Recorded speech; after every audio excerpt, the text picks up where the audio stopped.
Today we'll be adding color to our clay portraits, and your portraits will look something like this. They've been fired, and so now the clay is permanently hard and it's bright white. We're going to be adding some color in a crayon resist process, which you may have done on paper, but it's a little bit different on clay. I want you to think back to what you learned about Pablo Picasso, and I want you to think back on his bright colors and how he often uses black as a contrast to the bright colors. And we're going to be doing something similar to that with our colors.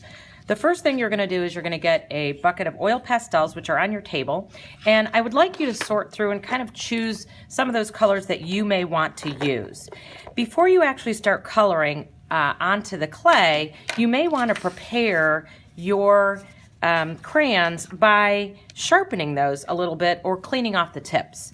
You can use a tissue simply to wipe off some of the excess color that you might see, especially on the lighter colors like white or yellow. If those are some of the choices that you're going to be using, definitely wipe those off.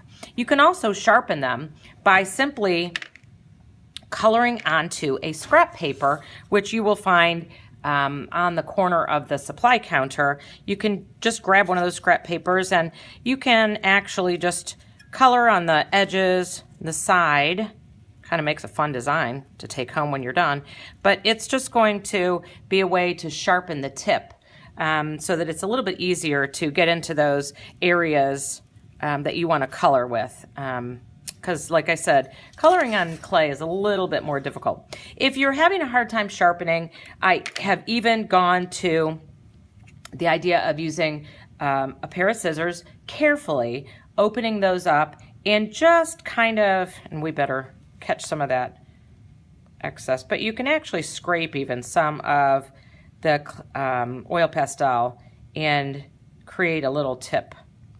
I always keep tissues right near me so I can wipe off those scissors and wrap up all of those shavings that you might have and throw those away so that you don't leave those on the table for the next group.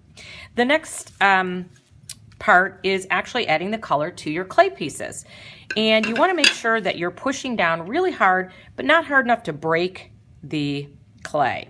I want to remind you that if you want the eyes to really show up as eyes, you're going to want to probably add some white to the outside shape, and so that it looks as if it's got the whites of the eyes. And you're going to notice I'm coloring pretty dark. It's probably hard to see white on white, so let me go with a darker color. When I want to add some color to the clay, I'm going to work slowly, but I'm going to press down, and I want it to be nice and bright. You can shake off the excess color and take your time.